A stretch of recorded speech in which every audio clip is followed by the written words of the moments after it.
Mapuso 8 anyos nga batang babae patay matapos malumos sa busay. Samtang isa patay, isa pinason sa makuryente sa Cabangcaran City.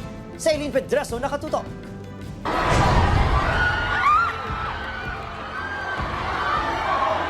Ginululigan sa pila ka mga residente nga makuha ang lalaki nga ini nga nagalambitin lapit sa kisamis ng gym sa Barangay Carolan, Cabangcaran City.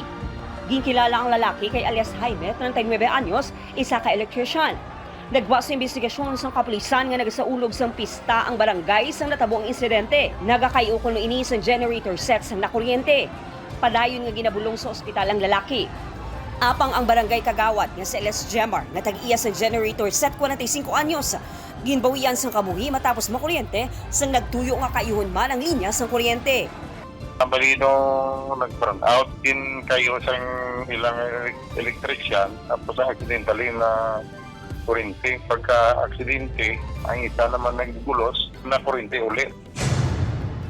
Ginbawian sa kabuhi ang 8 katuig nga bata nga babae sang malumos sa busay sa barangay Oringaw, Cabangcaran City. Nagpadulong sa lugar ang pamilya sa biktima para maligo.